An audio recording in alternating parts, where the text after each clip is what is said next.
Առաջին հերթին ուզում եմ մի փոքրիկ անդրադարձ կատարել ոսկեդարյան մեր պատմությանը, այսինքն ինչու ոսկեդարյան պատմությանը, ինչու գրականությանը մենք անդրադարձ կատարեցինք, ինչու մշակույթի զարգացվածությանը անդրադարձանք եւ մի ամբողջական բառով անվանեցինք ոսկեդար, դա մենք միասին բոլորս իրար հետ կպարզենք, հատկապես փորձում ենք այդ ամենը պարզել թեստային առաջադրանքի միջոցով, բայց մինչև այդ թեստային առաջադրանքին անդրադառնալը կուզենամ այսօրվա մեր դասի նպատակներին եւ վերջնացուկին անդրադարձ կատարենք, նոր անցնենք թեստային առաջադրանքին։ Հիմա տեսեք, երբ որ մենք փորձենք ամփոփել թեման, այսինքն որի վերնագիրը դրել ենք ոսկեդար, մշակույթի պատմության այդ ամբողջ թեման ամփոփելու համար, ամփոփելուց հետո մենք ինչ ենք ունենալու, ինչ գիտելիք ենք ձեռք բերելու։ Գիտելիք ձեռք բերելու համար հատկապես մակարդակը, ինչ մակարդակով ենք մենք այսօր տուն գնալու, առանձնացրել են, որ պիտի իմանանք անպայման ժամանակաշրջան, այսինքն ոսկեդարը որ ժամանակաշրջանն է ընդգրկում։ Հիմա օրինակ եթե ես ես հարցնեմ, ոսկեդարը որ ժամանակաշրջանն է ընդգրկում, որ դարաշրջանը կասենք, որ թիվը կասենք, լսում եմ։ 5-րդ դարը, թվով կարող ենք ասել։ 405 թվական։ Այսինքն, երբ որ դուք իմանաք տվյալ ժամանակաշրջանի մասին, չէ, որ ժամանակաշրջանի մասին եք խոսում, ավելի հեշտ է յուրացվելու ձեր գիտելիք։ Ավելի հեշտ իմանաք, չէ, այդ ժամանակաշրջանի իրադարձությունները։ Այսինքն առաջին հերթին մենք կարևորելու ենք տվյալ ժամանակաշրջանի իրադարձությունները։ Այսինքն, ինչ իրադարձություններ տեղի ունեցան 5-րդ դարում։ 5-րդ դարը հայտնի է իր մշակութային ձեռքբերումներով։ Պատմագրությունը, բնական գիտությունները, դպրոցները, թարգմանությունը, չէ, այդ բոլորին մենք անդրադարձ ենք կատարել։ Գործիչներ, որ գործիչների մասին է խոսքը։ Բնավ որ գործիչներին անդրադարձ կատարեցինք 5-րդ դարում, ում կարող ենք կապել նրան։ Լսում Մովսես Խորենացին, այսինքն Ռաֆիկ Մովսես Խորենացին պատմագրության, չէ, շատ ապրես։ Լսում եմ Եզնիկ Կողբացի էլի պատմագրություն, Անտիրե Գոյունը էլի պատմագրություն, Եղիշե պատմագրություն, Մեսրոպ Մաշտոց հենց ինքը գրել ստեղծող, Անտիրե, Սահակ Պարտեր, ով զբաղվեց, չէ, հենց Մեսրոպ Մաշտոցի հետ թարգմանությամբ, գրելի ստեղծմամբ եւ այլն, թագավորն ով էր երեխեք։ Վրամշապը, տեսա գործիչների շարքը ինչքան կարող ենք ընդհանրացնել։ Այսինքն 5-րդ դարի գործիչներ կարող են ամբողջությամբ թվել, ով կապված է մշակույթի զարգացվածության հետ։ Դա է ավանդը, հայ մշակույթի գործիչների ավանդը։ Ավանդը ինչ է նշանակում, այսինքն նրանց թողած գործը, չէ։ Օրինակ, եթե ասում են Մեսրոպ Մաշտոց, ինչ գործ էր թողել նա։ Ինչ է, Մեսրոպ Մաշտոցը ինչ էր արել։ Բերելի գյուտը շատ ապրես։ Գնաց մի քանի տարբեր երկրներ տեսավ, այդ նույնը ստեղծեց, որ շատ ապրես։ Վերջ ստեղծեց մերը, որպեսի մեր ինքնությունը պահպանվի, հայը որպես այն առանձնանա իր լեզվով։ Երբ որ մենք ասում ենք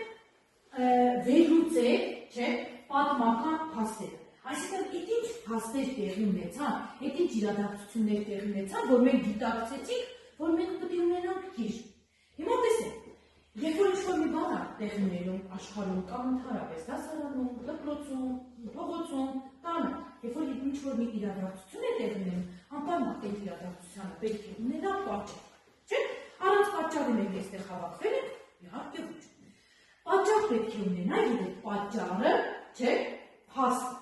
արքա փաստ։ Այսինքն, գրելի ստեղծման համար ստեղծված պատճառը ո՞րն է։ Որ մանիջան շարունակենք տղան։ Չմիացուրվենք որևէ ամենաճիշտ պատասխաններից մեկը ապրես։ Հայերը ուրիշ լեզուներով չխոսանում են ամենից սեփական լեզուն, այո, զբաղվեք թարգմանությամբ, չէ՞։ Որևիցե մի ազգի չծուրվեք։ Այսօր մենք կարող ենք չասել պարտական ենք այն եղյակին, Մեսրոպ Մաշտոց, Սահակ Պարտեր եւ Վրամշապու, որպես ունենք մենք հայ ինքնություն, չէ՞։ Իսկ ինքնություն ասվածը եւ մշակույթն է, եւ լեզուտ է, քոքիրու գրականություն։ Եվ դասի ավարտի աշակերտները կկարողանան, այսինքն դուք պատկերացում ունենաք, չէ՞, արդեն ունենք Մեսրոպ Մաշտոցի, Սահակ Պարթևի, Եսնիկ Պողպացու, Ղազար Փարպեցու, այդ շարքը կարող ենք թվարկել, որոնք դուք իհարկե նաև նշեցիք նրանց մասին։ Թարգմանությունների առաջին նախադասության, իսկ կարող ենք միասին ապրել առաջին նախադասությունը։ Բոլորս եկեք միասին։ Ճանաչել, զիմաստություն, ներզգալ, իմանալ զգանել, հանճարով, այսինքն հանճարի խոսքերը բոլորս պետք է իմանանք, իսկ այսօրվա հանճարով էր,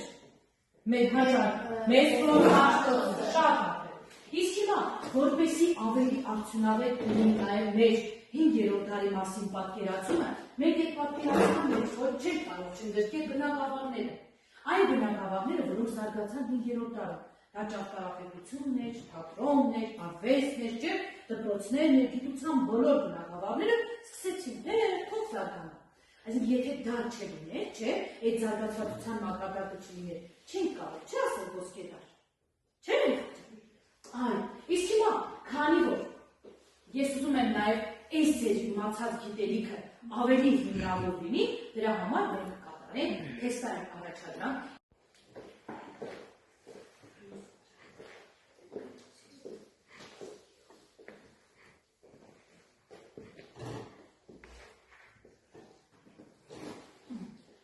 Ձեզ ընդամենը 3 րոպե ժամանակ է տրվում, արագացնում եք, թեստը լրացնում եք, հետո մենք միասին թեստը վերենք լուծելու, այստեղ էլեկտրոնային հրատախտակի վրա եք խճել։ Իհարկե ուղղելով ձեր սխալները և նաև վեր հանելով ճիշտը, չէ, այդ ամենը կկազմակերպենք։ 3 րոպե ձեր ժամանակ, արագացնում եք։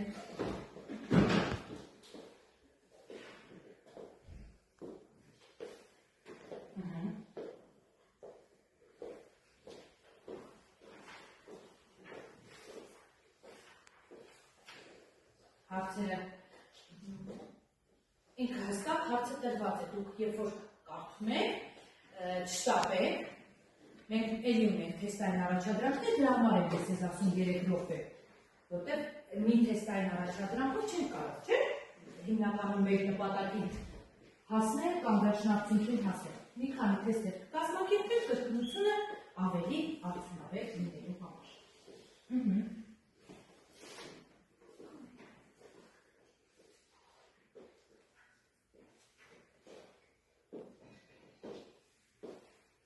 Կան չոր մեկը, որ ավարտել է։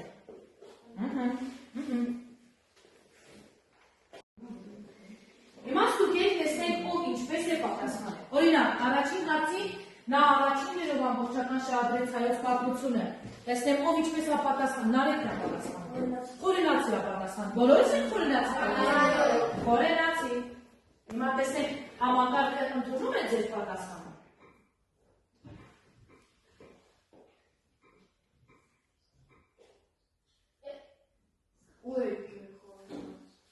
Խորենացի։ Հաջորդը, երկրորդ հարցն եմ ուզում տեսնեմ։ Երկրորդ հարցն նա երկը նվիրել է հիմնականում Սուրբ Գրիգոր Եվտաթևի կրթակ մեծիկ թագավորության կյանքին, գործունեությանը, այսինքն երկու գործչի մասին է խոսել։ Տեսնեմ ինչ պատասխան եք տվել, Մարիամն է ասում, ով Ագաթա Գևորգ, շատ ասես, տեսնենք համակարգն է ինչպես է։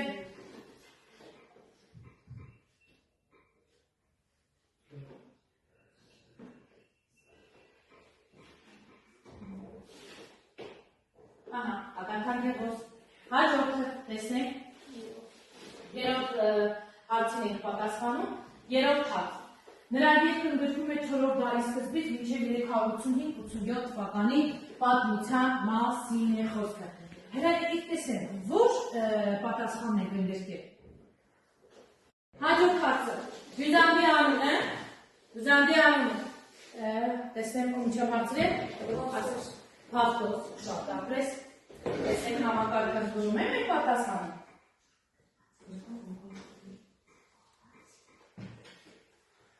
Ահա, ընդունեց մեր պատասխանը։ Հաջորդը, թվով 5-րդ թվաց է, նրա երկը քրիստոնեական հավատքը պաշտպանում է հակադիր ուսմունքներից։ Տեսնենք ինչ ենք պատասխանել անգետիներ ջան։ Այո, եթե նրա երկը կարդում եք, եղծ աղանդոցը, չէ, ինքը պաշտպանում է աղանդներից, աղանդների հերկումը։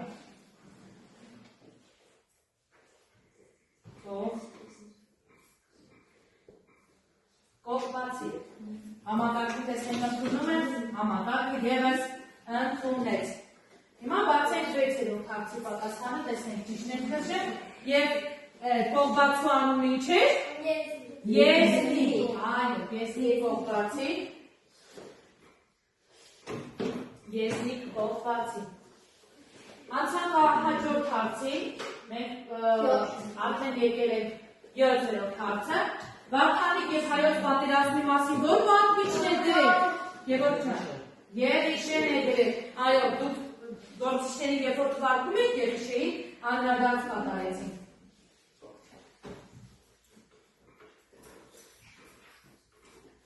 Երիշե, համակարգը ևս ընդունեց այս պատասխանը։ Հաջորդը 8-րդ հարցին անդրադարձ կատարենք։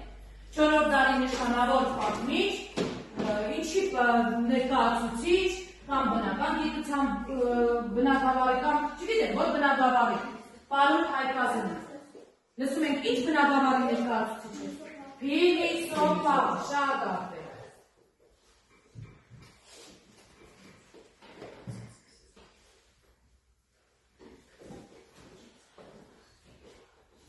Փիլիսոփա, այո։ Հիմա 9-րդ հարցը պատասխանենք։ Կարամ ասել։ 9-րդ հարցը պատասխան։ Ով է ներկայացրել Վահան Հապիկոնյանի ապստամբությունը։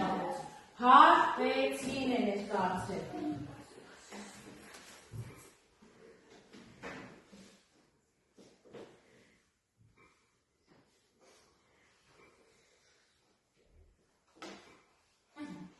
Համակարգը տեսնենք ընդունում է Հարպեցին, ընդունեց համակարգը։ 10-րդ հարցը իմաստության սահմանու մեջ, չէ՞ կամ իմաստության սահմանի մասին ինքը աշխատություն ունի, այդ որ աշխատության հեղինակի մասին է խոսքը։ Ինչ ենք հարցրել, ինչ ենք արամ։ Դավիթ անհավտը։ Հիշում եք ինչու էր անհավտ։ Ինչու էր անհավտ։ Առաջին բաժանումը։ Տեսնենք, առաջին բաժանում 7 թվական 387 շատ է։ Որ կայսրության տարածքն է, արևմտյան հատկապես արևմտյան հատվածը, որ կայսրությանն է անցել։ Հռոմ կա, հետագայում իսկ արևելյանը, Պարսկաստան, որտեղ է հիմնադրվել առաջին վարդապետարանները, Էջմիածնում, Վաղաշապատում, շատ ահռելի։ Գրեի գյուտի հեղինակ։ Մեսրոպ Մաշտոցը բոլորս գիտենք։ Վարդ Մաշտոցը, Մեսրոպ Մաշտոցի կյանքում ստեղծագործությունը։ Ով է Վարդանանջի հայոց պատերազմի մասին ստեղծագործության հեղինակը։ Երիշեն, շատ ահռելի։ Երիշեն Վասն Վարդանանց կամ հայոց պատերազմի, կամ Վարդանի եւ հայոց պատերազմի մասին աշխատությունը, որը կլինի շատ ահռելի։ Ուրեմն տեսեք երեխեք ջան, ես կարող եմ վստահ ասել, որ մենք հասան դասի վերջնացուցին։ Ինչ առումով վստահ ասել, որովհետև անդրադարձ կատարվեց գործիչներին, բնագավառներին, այդ բոլորի կրկնությունը բավականին հեշտությամբ կատարվեց տեսային առաջադրանքի միջոցով։ Եվ երբ որ մենք այս տեսային առաջադրանքները կատարում ենք, ավելի ամրապնդելու համար, չէ՞, կարող ենք մի շարք տեսային առաջադրանքներ մենք ևս հորինենք։ Իսկ ձեր տնային առաջադրանքը դա է լինելու։ Յուրաքանչյուրը կազմակերպում եք մի հատ փոքրիկ թեստային առաջադրանք նվիրված մեր ոսկեդարին, այսինքն ոսկեդարի վերաբերյալ։ Կուզենաք ճարտարապետությունից ընդգրկել, կուզենաք գրականությունից ընդգրկել, կուզենաք պատմագրությունից ընդգրկել։ 5 հարց, 6 հարց, 8 հարց կարող եք այդ հարցերի շրջանակներում կազմել թեստային առաջադրանք։ Պարզ է։ Հարցը կազմվում է, հարցի տարբերակները կազմվում են եւ ճիշտ տարբերակը լինում է, կարող եք նույնիսկ քուեզիսով կազմել, կահուտով կազմել